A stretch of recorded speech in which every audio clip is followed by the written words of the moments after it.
Yang terhormat rekan-rekan jurnalis DPRD Kota Surabaya yang bahagia. Assalamualaikum warahmatullahi wabarakatuh. Waalaikumsalam warahmatullahi wabarakatuh. Pertama-tama mari kita panjatkan puji syukur kehadirat Allah Subhanahu wa taala yang telah memberikan rahmat serta hidayahnya kepada kita semua sehingga pada hari ini kita bisa berkumpul bersama di sini dalam rangka menyelenggarakan upgrading jurnalis Dewan Surabaya menyongsong tahun pemilu 2024. Rekan-rekan sekalian, sebelum menunjuk acara berikutnya, saya sampaikan susunan acara sebagai berikut. Yang pertama adalah sambutan dari Ketua Panitia dan pembukaan oleh Ketua Pokja dan sekaligus Koordinator PBI Kota Surabaya, Mas Maulana. Selanjutnya dilanjutkan diskusi dari KPU Kota Surabaya dan diskusi dari PBI Kota Surabaya, dan selanjutnya tanya jawab bila ada yang ditanyakan dari rekan-rekan semua. Menginjak acara berikutnya, kami persilakan Ketua Panitia untuk menyampaikan laporan pelaksanaan pada sore hari. Terima kasih. Terima kasih, Dik.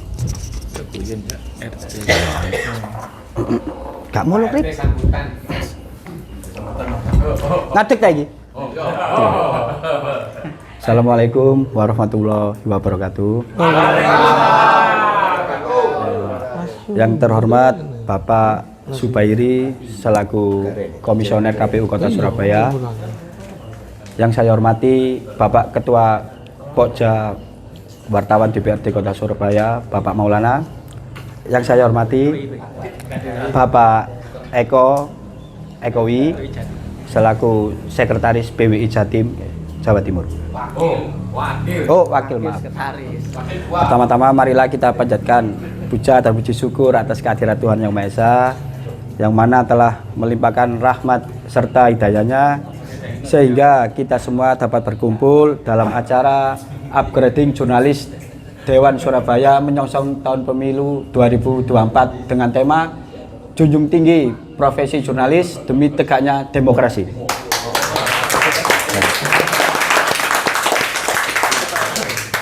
Langsung saja saya ucapkan alhamdulillahirobbilalamin.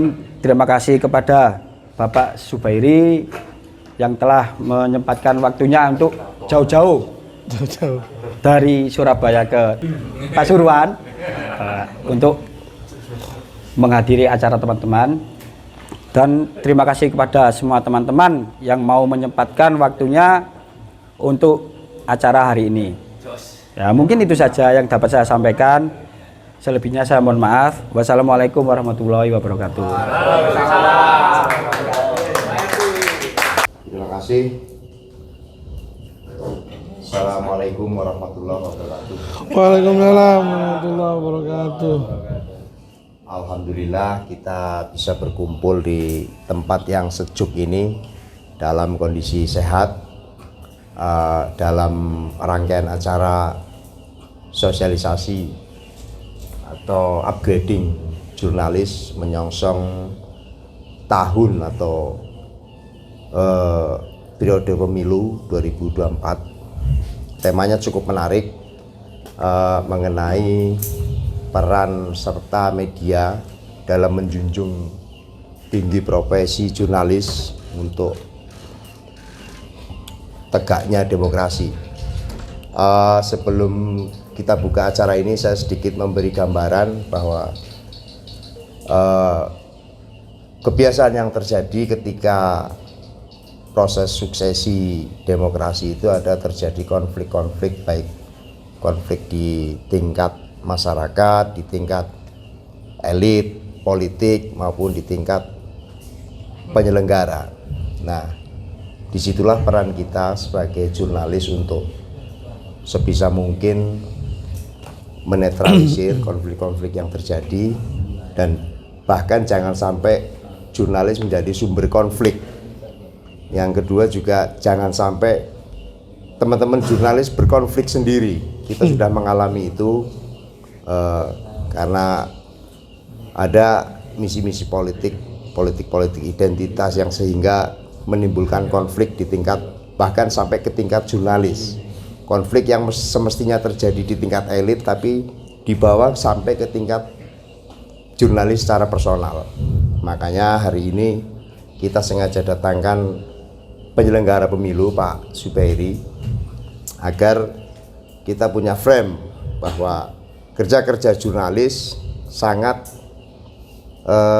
kongruen atau sangat persisi dengan kerja-kerja penyelenggara pemilu.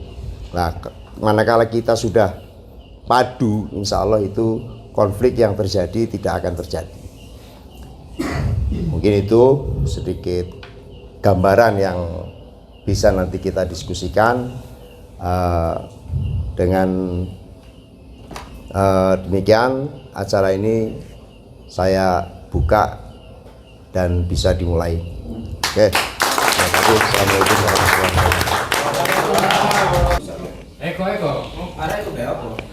Aku apa iki?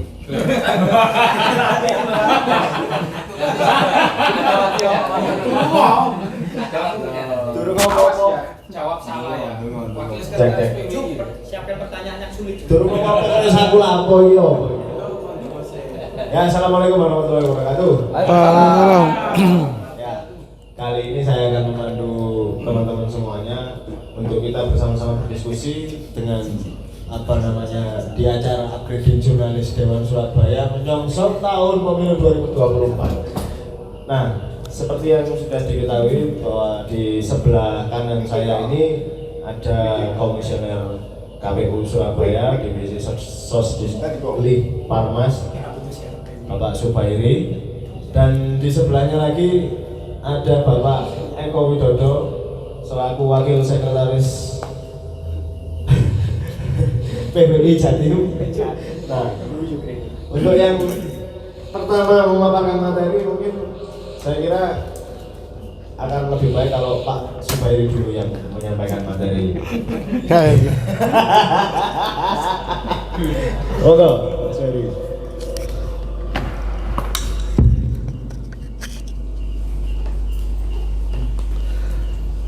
Bismillahirrahmanirrahim. Assalamualaikum warahmatullahi wabarakatuh. Alhamdulillah, bismillah, alhamdulillah, la haula wala quwwata illa billah. Pertama-tama saya ucapkan terima kasih kepada Ketua Judes ya, sahabat saya Maulana, narasumber Mas Eko, bukan Jokowi ya, Ekowi, terus teman-teman yang saya banggakan ya. Pertama-tama saya mengucapkan terima kasih. Sebenarnya hari ini cukup padat ya yang ada di jadwal saya. Mulai pagi tadi nemani ada kunjungan KPU RI. Kebetulan teman-teman semuanya harus diketahui hari ini sudah mulai bahas dapil daerah pemilihan ya.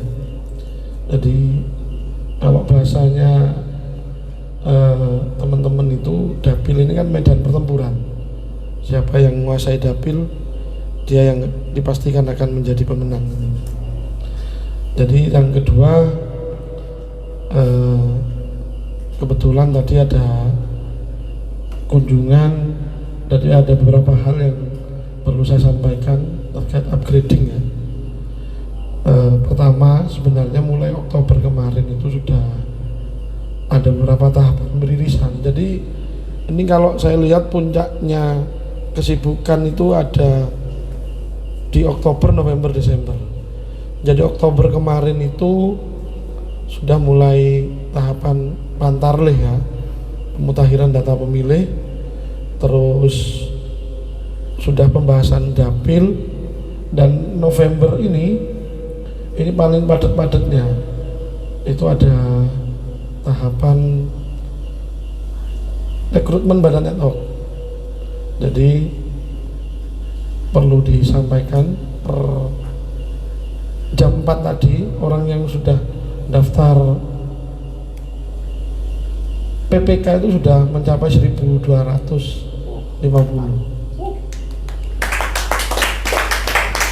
Kalau katanya Mas Eko ini itu hanya satu kali apa media gathering, itu pendaftarnya sudah 1.250 dan ini oleh media gathering sampai ping telu sama pusing kita yang menerima. Nah di situ nanti di November ini pendaftaran ini kan nanti terakhir di hari Kamis kalau nggak salah ya, di tanggal 29 itu penerimaan pendaftaran itu di tanggal 29. Kalau sekarang ini tanggal 25 berarti 4 hari ke depan masih ada sisa dan besar kemungkinan untuk jumlah pendaftar itu akan terus bertambah. Nah terus di berikutnya itu ada penelitian administrasi anggota ya, sudah seperti yang saya sampaikan di press release. Jadi trennya pendaftar itu masih banyak yang melengkapi berkas. Dari 1.250 itu masih proses melengkapi berkas melalui Siakba. Tidak hanya badan ad hoc, tapi akan beririsan dengan pencalonan DPD. Insya Allah nanti di jadwal ini sudah tertera tanggal 6 Desember sampai 25 November 2023 ini proses pencalonan DPD. Nah nanti itu penting kita sampaikan karena di pemilu ini tidak hanya milih presiden, wakil presiden, DPR sesuai tingkatannya baik RI, provinsi dan kota, tapi juga milih DPD. Ini penting untuk diinformasikan pencalonannya. Nah, dan itu di Desember nanti, jadi Desember ini cukup padat. Selain ada badan ad hoc pencalonan DPD, juga ada namanya penetapan peserta pemilu. Jadi tanggal 14 Desember ini sudah ke depan, ini kalau dari sekarang ya mungkin kurang 3 mingguan lah, itu sudah akan diketahui siapa yang akan menjadi peserta pemilu. Nah ini wilayahnya teman-teman nanti kan ya dalam kategori advertorial ya, sudah bisa diketahui. Teman-teman partai politik itu bisa membranding nantinya ya melalui apa publikasinya sesuai dengan nomor urut. Nah nanti ke depan mungkin yang menjadi pertanyaan ketika sudah ditetapkan apa boleh iklan. Nah ini yang menjadi wilayahnya nanti, wilayahnya teman-teman di Bawaslu. Sebenarnya kan kalau ada Bawaslu kan bisa ditanyakan apakah bisa iklan atau tidak, tapi sepengetahuan saya sebelum tahapan kampanye saya kira untuk mempublikasikan dan memperkenalkan citra diri partai itu ya tidak ada masalah, tetapi ya yang kemudian menetapkan ini melanggar atau tidaknya kan Bawaslu. Nah itu teman-teman semuanya terkait dengan upgrading ya,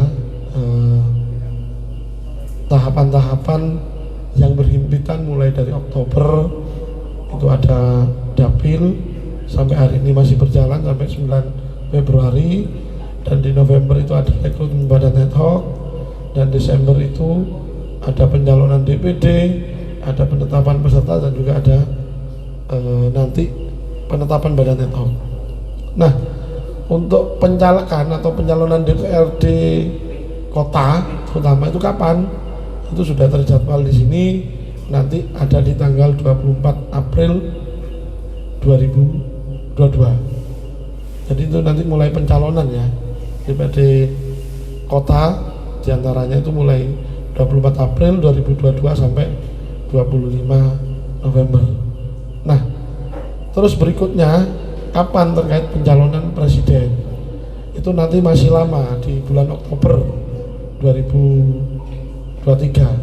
Kalau dihitung dari sekarang masih kurang 1 tahun.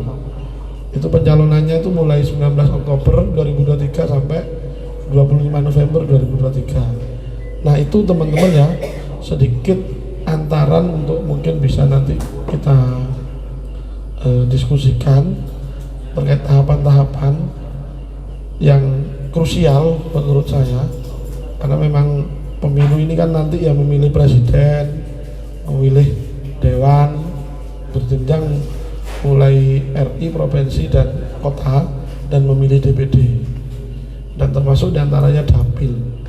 Ini mungkin menarik terkait dapil menjadi strategi masing-masing partai ya, karena kalau nggak salah, tapi nanti lebih detailnya bisa kontak Pak Suprayitno ya.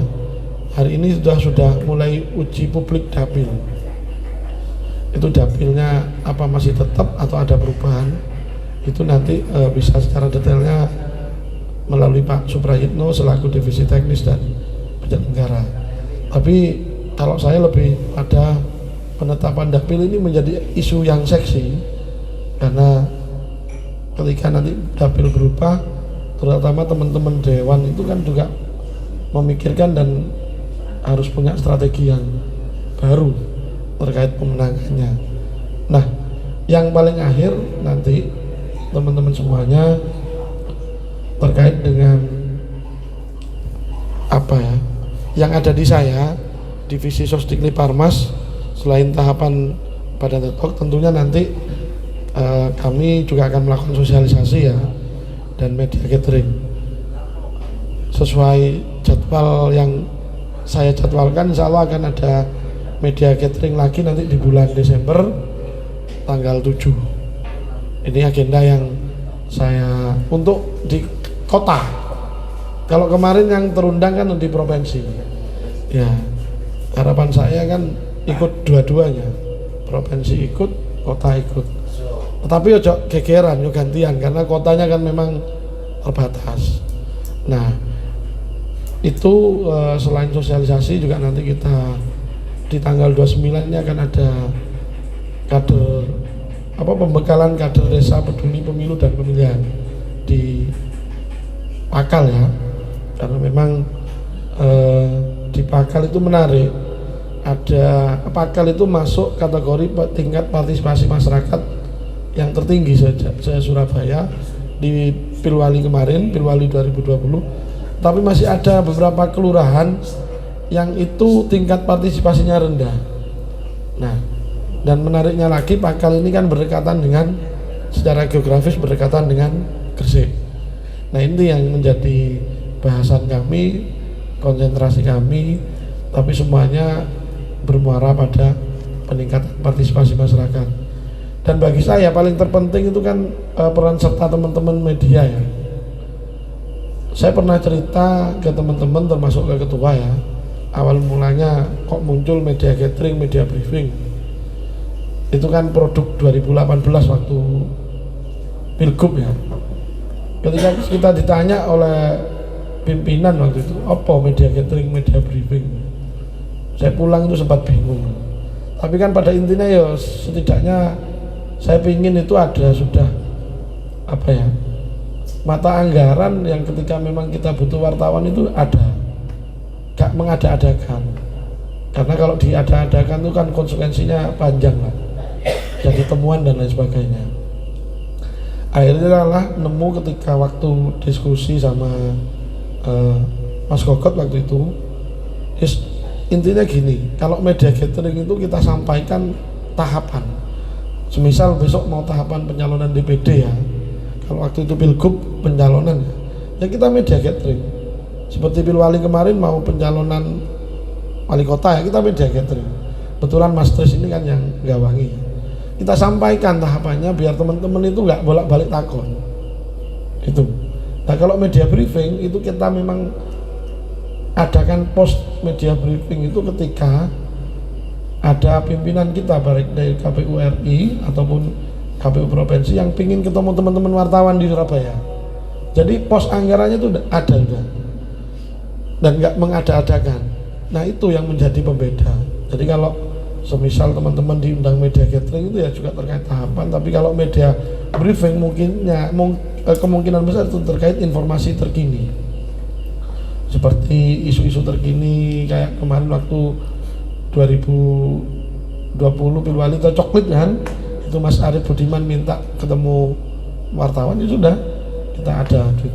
Nah itu, tapi prinsipnya ya insya Allah ini komitmen saya ya, selain di divisi Sosdikli Parmas, karena memang latar belakang saya ini kan berangkat dari wartawan lah ya, dari wartawan, oleh wartawan, dan untuk wartawan. Artinya ya segala, ya bukan segalanya ya, artinya hampir mayoritas program ataupun kegiatan-kegiatan yang saya lakukan itu ya berbasis dan tidak akan lepas dari teman-teman wartawan, mulai model media gathering, media briefing dan sebagainya. Tetapi yang paling terpenting yang saya sampaikan terkait iklan kampanye nantinya, sekali lagi iklan kampanye itu nanti jatuhnya biasanya lelang.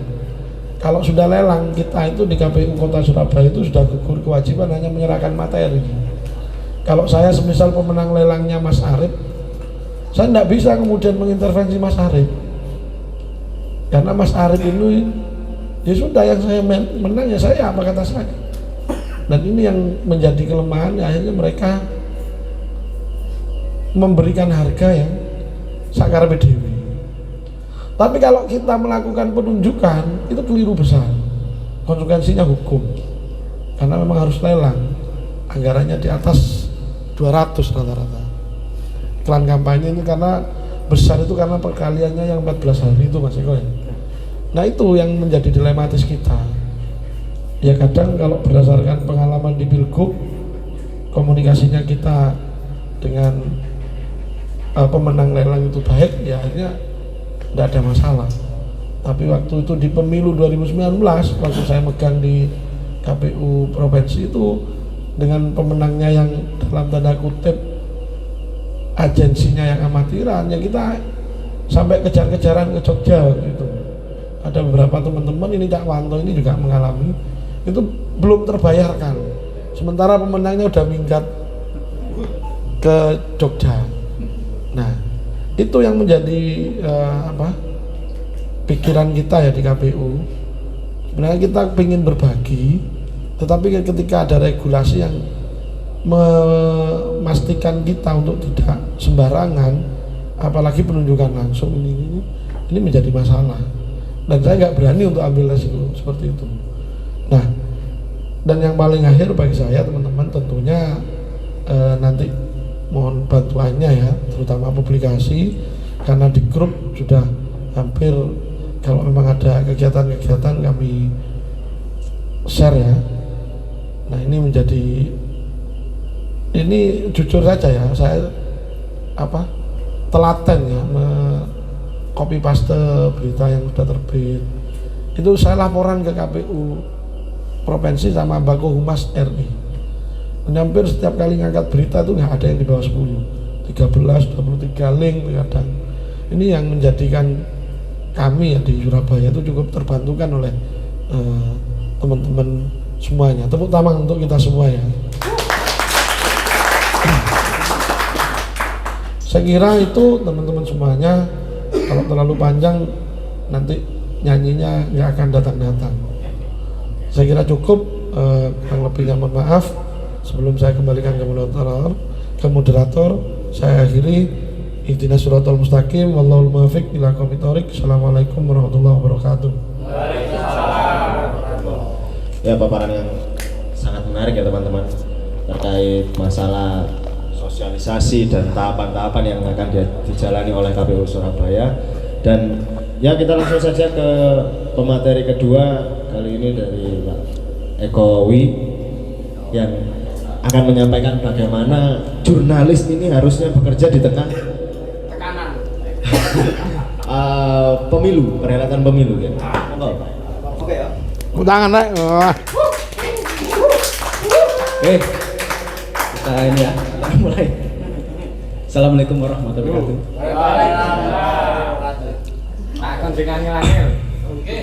Pertama-tama saya hormati kepada komisioner KPU Kota Surabaya,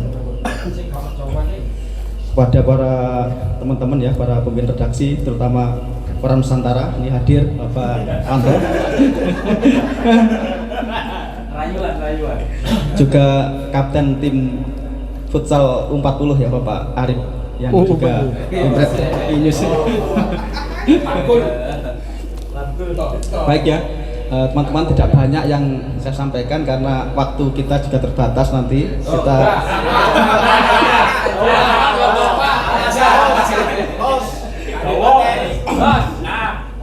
ya, jadi soal tentang junjung tinggi profesi demi tegaknya demokrasi, karena kita dari jurnalis maka kita sampaikan tentang ini tugas media. Pertama saya juga mohon maaf karena banyak senior-senior di sini, ada ketua Pokja Judes juga yang juga telah ini ya banyak memberi bimbingan kepada kita, terutama di Pokja Dewan. Saya hanya mengingatkan saja teman-teman untuk tugas media di tengah ini ya, tengah perhelatan tahapan pemilu di 2024. Yang pertama untuk tugas media yakni telah diatur sesuai dengan Undang-Undang 40 tahun 99 tentang pers yang punya fungsi media sebagai penyampai informasi, pendidikan dan hiburan serta kontrol sosial. Dan sesuai dengan Undang-Undang 40 tahun 99 pasal 6 ya, undang-undang menyebutkan bahwa tugas media itu yang pertama memenuhi hak masyarakat untuk mengetahui informasi, kedua menegakkan nilai-nilai dasar demokrasi, mendorong terwujudnya supremasi hukum dan hak asasi manusia. Selanjutnya mengembangkan pendapat umum berdasarkan informasi yang tepat, akurat dan benar. Jadi teman-teman, tugas jurnalistik ini sebagai kontrol sosial, juga melakukan pengawasan, kritik, koreksi terhadap kepentingan umum, serta memperjuangkan keadilan dan kebenaran. Oke, suka saya. Oke, gak ada pertanyaan sampai sini, teman-teman. Oke. Saya menentukan pertanyaan lawannya. Oh, jangan susu. Materi wis tak takon terus ya gak apa-apa. Mau di tangan moderator nasibmu ini. Selanjutnya peran strategis ya PES di pemilu 2024 ini, karena PES sebagai pilar demokrasi keempat ya, salah satu pilar demokrasi selain eksekutif, yudikatif dan legislatif ya. Kalau eksekutifnya ada di KPU sebagai penyelenggara, Mas Ferry ya, gitu ya. Kita sebagai kontrol sosial. Kenapa kita sebagai kontrol sosial? Agar kita bisa mengawasi kinerja pemerintahan, tidak memiliki kebebasan yang ini ya untuk pemerintahan, supaya bisa menjadi berhati-hati dalam menjalankan tugas fungsinya mereka. Terus peran strategis PES di pemilu 2024 yang pertama berbagai persiapan tahapan menyampaikan informasi ya terhadap tahapan-tahapan persiapan sampai dengan pemilihan.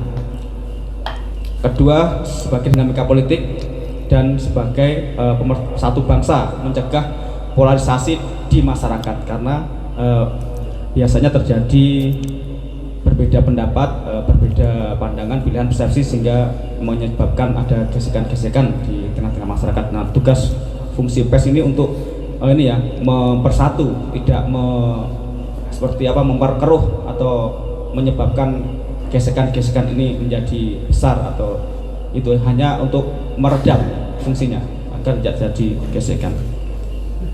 Terus, nah ini yang penting teman-teman, biasanya ada teman-teman kita di jurnalis itu ada yang terjun ke partai politik atau sebagai tim sukses salah satu pasangan lah, baik dari Pilpres, Pilgub maupun di DPRD. Larangan insan pers dalam pemilu ini diatur oleh organisasi masing-masing. Yang pertama, kalau di PWI ya, teman-teman banyak yang organisasinya di PWI, Persaudaraan Wartawan Indonesia, itu yang pertama, bila wartawan menjadi caleg atau calon kepala daerah termasuk tim sukses, pengurus parpol wajib lagi sama ya, teman-teman wartawan dewan sebagai pengurus PWI, dites sebagai wartawan, sebagai pengurus PWI itu wajib hukumnya untuk mengundurkan diri. Kalau saya misalnya nyalek gitu ya harus mundur. Harus mundur dari pengurus PWI. Yang kedua, untuk wartawan itu biasanya cuti sebagai wartawan. Jadi dia tidak bisa melaksanakan tugas jurnalistik, meliput, menyiarkan sebagai kontrol sosial, itu nggak bisa, karena dia sebagai salah satu ikut dalam kompetisi partai politik dalam pemilu, itu nggak boleh merangkap menjadi wartawan. Dia harus cuti, dia harus istirahat dulu sebagai wartawan. Nanti kalau jadi ya terserah, tinggal milih jadi wartawan lagi atau jadi di DPRD atau di itunya itu ya. Terus yang ketiga,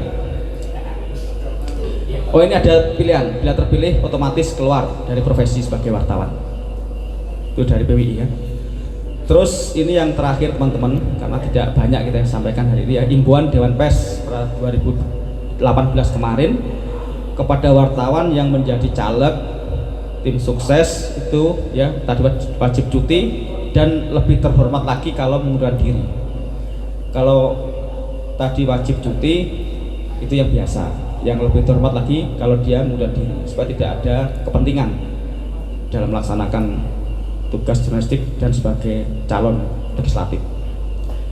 Terus untuk perusahaan media yang secara tidak langsung terafiliasi dengan partai politik tidak boleh memaksa wartawannya menjadi kader partai politik. Nah, banyak ini bisnis media yang owner atau pemilik media itu terjun menjadi ketua umum partai politik, karena banyak di Indonesia ini, dan itu tidak boleh memaksakan karyawan atau wartawannya untuk ikut menjadi kader di partai politik itu, tapi ya itu kebijakan internal. Tapi bila ada paksaan, perusahaan terancam sanksi ya dari Dewan Pers kalau ada terbukti maksa karyawannya untuk menjadi kader partai politik yang terafiliasi dengan medianya, itu dia mendapat sanksi dari Dewan Pers. Terus yang terakhir ya, media tidak boleh mencampur adukan iklan politik. Nah, iklan politik tadi yang dikoordinir oleh KPU, tidak boleh mencampur adukan iklan politik dan berita politik. Kalau iklan politik itu diaudit oleh KPU, kalau yang berita politik itu dia dari dari medianya, tapi tidak boleh dicampur. Maksudnya dicampur itu dia memberitakan terus gitu kan, dijadikan iklan. Nah, itu nggak bisa, karena iklannya itu dibatasi regulasi yang dilakukan oleh KPU gitu ya. Baik teman-teman, tidak banyak yang saya sampaikan. Nah, mungkin nanti bisa kita diskusi ya, tapi diskusinya ini kira-kira ada batasan waktu nih Pak moderator.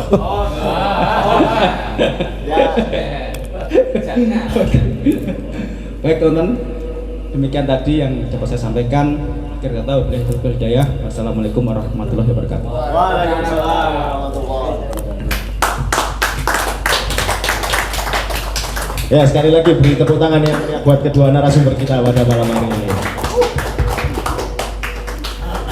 Nah, cukup menarik apa yang disampaikan juga oleh Bapak Eko. Mungkin banyak yang teman-teman di sini yang juga masih belum tahu bahwa ketika nanti di tahun politik kita juga nggak boleh memihak salah satu calon atau terjun langsung menjadi tim ses dan lain sebagainya. Mungkin itu yang akan bisa kita diskusikan di malam hari ini, dan saya akan membuka sesi pertanyaan. Mungkin 3 penanya dulu. Silakan yang ingin bertanya. 1, Pak Bola. 2, Bapak Keceng. 1 lagi, Bapak Juki. Oke, saya lempar langsung. Nanti dulu sesi kedua. Monggo Bapak Bola. Ini pertanyaan terkait ke Pak Zubairi. Mengingat sekarang Siakba itu sudah berjalan, di situ ada BPK dan BPS. Namun yang kurang saya pahami, pada saatnya nanti petugas KPPS biasanya kalau dulu itu kan langsung secara otomatis ketua RT dan stafnya sebagai ketua KPPS, juga di RW juga begitu. Apakah di tahun ini metodenya sama atau menggunakan sistem online melalui Siakba atau bagaimana Pak Zubairi? Itu aja pertanyaan saya, terima kasih. Oke, langsung dilempar ke Mas. Warahmatullahi wabarakatuh. Waalaikumsalam warahmatullahi wabarakatuh. Saya Arif dari IU Surabaya. Pertama begini, untuk Pak Bairi ya, ini kawan lama, beda nasib itu aja. Ampun. Pertama gini Pak Bairi ya,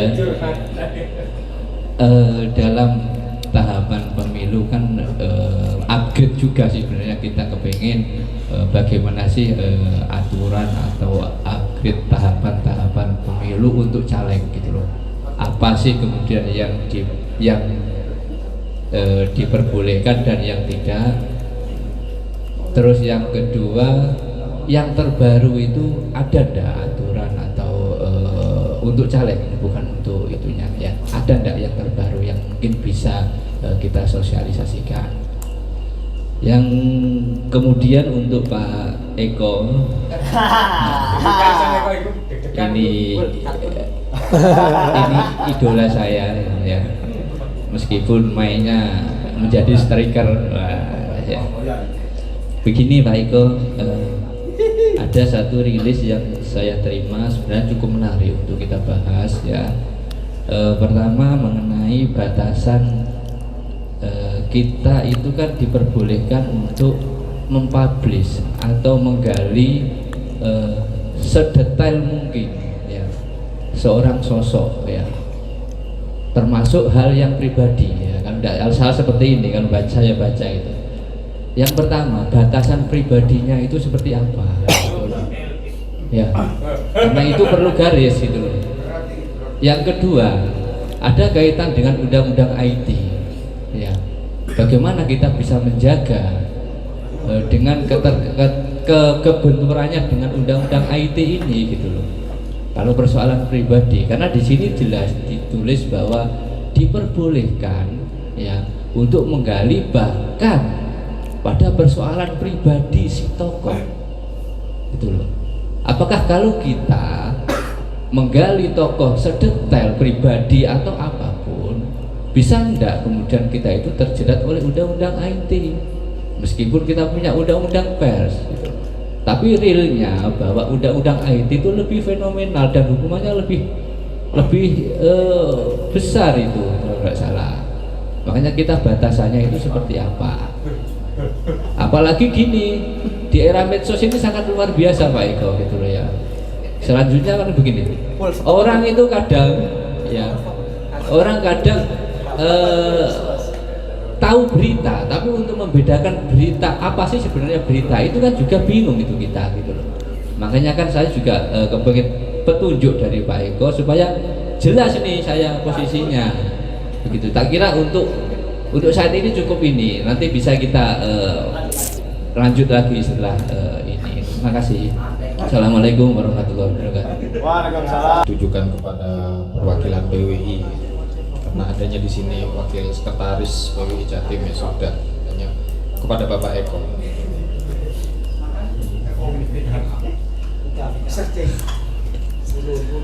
Bagaimana seharusnya kalau ada kejadian wartawan yang menjadi kader anggota partai dan kemudian dia nyalek juga sekaligus, ini bagaimana? Terus apakah ketika dia tidak cabut statusnya dari wartawan, menangani konflik of interest-nya di dalam dirinya itu bagaimana juga Pak Eko? Pak Eko kan pengalaman juga, bahkan jadi pelaku.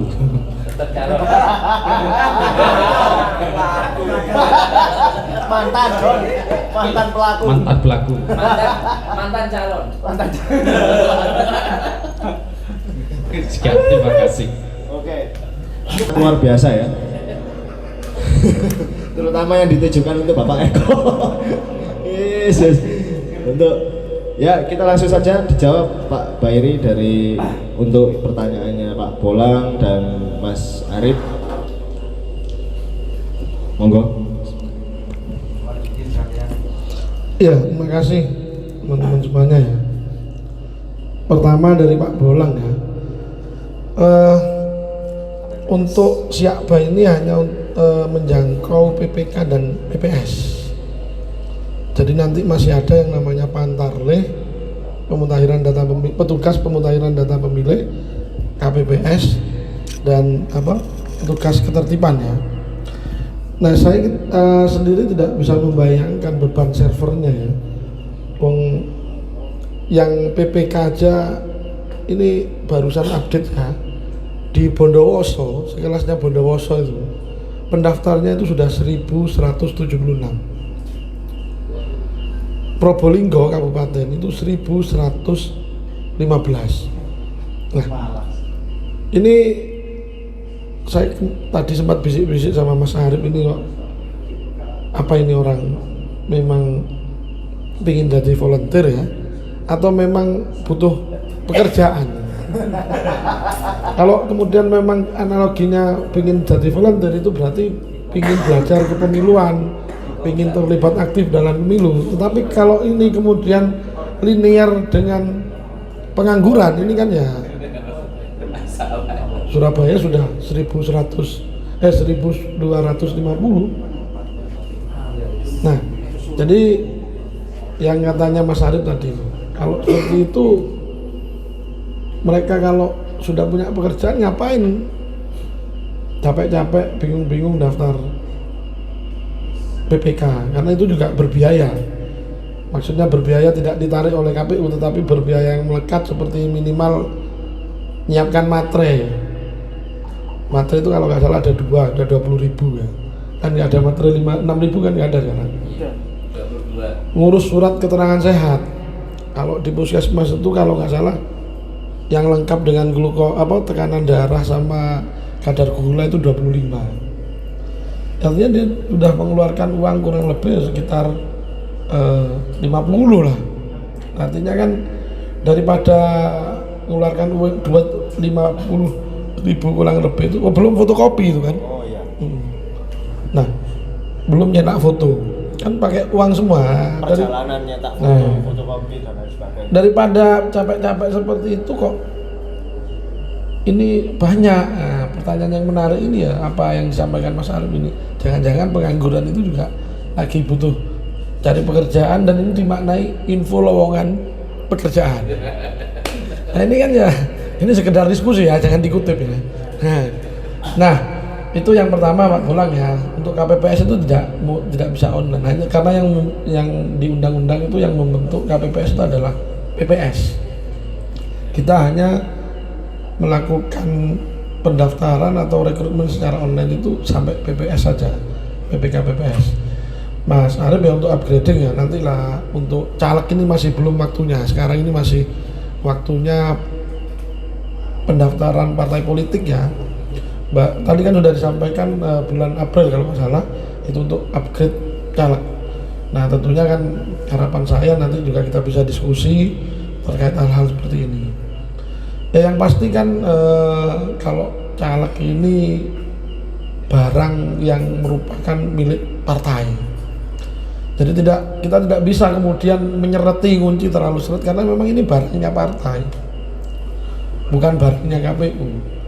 Ini paling syarat-syaratnya ya kayak usianya berapa, terus surat kelakuan baik, surat keterangan dokter, itu aja. Karena ini kan barang milik partai, dan yang menentukan ranking, yang menentukan nomor urut ya bukan KPU, partai. Beda dengan partai politik, yang daftar itu yang menentukan urut kita nanti. Nah ini yang menjadi menarik ya, tentunya ya kapan-kapan kita bisa diskusi dengan teman-teman partai politik, karena kan punya strategi tersendiri lah, dan itu juga ada hitung-hitungannya kan, per dapil itu amannya di angka berapa. Tapi tak saya lihat itu kalau kemarin ada yang jadi itu hanya dapat 2.000 jadi ya. Saya kira Cak Wanto tuh mampu kalau cuma cari satu dapil dapat 2.000 pemilih kan. Nah artinya kan hal-hal seperti itu menjadi kesempatan teman-teman. Ya sekali lagi saya tidak pernah membayangkan ya ada di sini jadi KPU gitu. Ya dulu ya sama Mas Arif, sama Cak Wanto, sama Maulana ya Cak Baut, ya bal-balan ya biasa. Tapi kan kemudian ada yang kemudian mendorong ya untuk lebih tahu kepemiluan, dan saya memastikan kalau saya itu lebih lengkap riwayat, bukan riwayat pendidikan, riwayat pekerjaannya di kepemiluan itu. Saya berangkat mulai dari pemantau di zamannya Gus Dur itu jaringan Jampi, jaringan masyarakat pemantau pemilu itu di 99 ya. Terus di PPK Pilwali 2010 jadi tenaga ahlinya KPU provinsi, dan apesnya itu ya bukan apes, barokahnya itu ya ngurus teman-teman wartawan. Dan kemarin itu harapan saya kan kayak Mas Trisna itu kita panggil untuk belajar, terus kemudian dan sudah saya dulu itu untuk jadi apa ngadapi seleksi itu disekap 2 bulan ya. Disekap artinya nggak boleh kemana-mana, udah belajar ini udah bukunya ada, soal-soalnya kita latihan ada. Dan saya kira kan teman-teman mampu. Tapi kalaupun itu tidak dilakukan, setidaknya teman-teman itu bisa menangkap peluang. 2024 ini tahun perubahan buat teman-teman. Ya setidaknya ya banyak lah yang tanpa kita sebut, ada beberapa wartawan yang nyambi jadi tenaga ahli lokal. Jadi negara itu cukup mengatur agar teman-teman dewan itu tidak kemudian kalau butuh langsung turun. Itu kan ada tenaga ahlinya yang mengkolekting apa persoalannya baru diselesaikan di situ. Dan itu kalau dari segi penghasilan ya saya kira ya kalaupun tidak lebih tinggi tapi lebih baik lah. Nah, itu peluang teman-teman ya ketika jadi semisal bantu. Kalau hanya bantu pemberitaan kan ya branding itu yang apa ya sangat bisa teman-teman untuk itu. Nah sehingga nanti kita diskusi lah, semisal saya butuh branding ini. Ya kalau selama saya bisa mampu bukakan jalan, tak kasih jalan. Dan itu komitmen saya ya. Ya seperti yang saya sampaikan tadi, dari wartawan, oleh wartawan, untuk wartawan. Nah seperti itu. Saya kira itu karena yang ditunggu-tunggu sebenarnya jawabannya Pak Eko ya. Cocok. Saya kembalikan moderator. Oke. Langsung saja monggo Pak Eko. Masuk Eko. Oke, bos. Baik ya. Pul apa pertanyaan Pul? Dari tadi bagaimana menggali calon ini seperti apa? Batasannya seperti apa? Sama undang-undang ITE. Terkait masalah nanti kalau kita sudah terlalu menggali mendalam nanti kena ITE. Bagaimana itu? Oke, makasih Pak.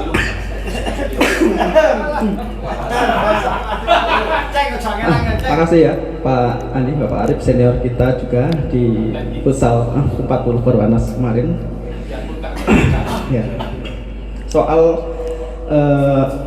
wartawan untuk ini ya, untuk memberitakan hingga ke ranah pribadi. Ya. Jadi tugas jurnalis itu memang sudah diatur ya, mendapat kebebasan seperti dengan Undang-Undang 40 99, tetapi tetap harus mematuhi kode etik jurnalistik. Itu yang pertama Pak Arif ya, karena harus tetap harus mengacu kepada kode etik jurnalistik. Nah kita sudah tahu semua bahwa kode etik itu isinya mungkin tidak boleh menyiarkan berita yang sifatnya hoak atau tidak benar. Meskipun ya itu menjadi konsumsi publik yang sangat seksi atau sangat disenangi oleh masyarakat. Nah karena ada batasan itu sehingga jurnalis itu kalau misalnya masuk ke ranah pribadi itu biasanya harus tetap mendapat ini ya, yang disiarkan itu adalah yang benar. Maksudnya benar itu bahwa misalnya dari ranah pribadi dia sebagai apa misalnya, gitu kan. Nah, kehidupan pribadi dia menjadi seorang pejabat negara atau apa, itu memang dia benar-benar sebagai pejabat negara, bukan dia tidak menjadi pejabat tapi diberitakan pejabat. Intinya untuk memberi informasi pribadi itu harus benar sesuai dengan fakta. Itu ya Pak Arif. Terus soal ITE tadi juga kebebasan pers saat ini juga harus berhati-hati ya kalau memberitakan, karena kalau kita memberitakan yang sifatnya konflik atau berpolemik itu harus berimbang. Itu yang pertama, yang berimbang. Yang kedua yang diberitakan dan yang menjadi konflik itu mendapat peluang atau mendapat porsi yang sama. jadi harus balan gitu ya. Nah, misalnya yang konflik ini diberitakan yang satu, dia harus juga ada beritanya yang informasi dari pihak yang kedua. Nah itu kira-kira ada yang kurang penjelasan saya Pak Arif. ITE sudah ya? Oke. Jadi begini, Eko ya. Mohon maaf Pak moderator ya. Ya, silakan. Oke. Saya menegaskan saja sebenarnya gitu, artinya kan begini. Ada batasan pribadi gitu loh. Ya. Seperti apa sih batasan itu kan gitu loh ya. Kalau ngomong pribadi itu kan sangat terbatas, sangat pribadi sekali gitu. Kita perlu ingat juga bahwa memang kejadian pilgub yang tahun-tahun lalu gitu loh ya. Kita perlu ingat bagaimana sih Azwar Anas itu dihabisin ya karena foto kan itu kan. Makanya kan ini batasan yang benar ya. Menurut undang-undang seperti apa? Kalau itu diteruskan, apakah bisa kemudian itu masuk ke undang-undang IT? Oke, secara gambar foto itu masuk, tetapi secara masuk dalam ranah politik ya, mungkin ini menjadi senjata ya dari beberapa yang berkepentingan ya. Tapi kalau kita kembalikan ke jurnalis, karena kita sebagai kontrol sosial ya sudah diatur dalam undang-undang dan harus mentaati kode etik jurnalistik. Untuk batasan pribadi yang mungkin ini ya, kalau dari undang-undang itu sepanjang tidak ada berbau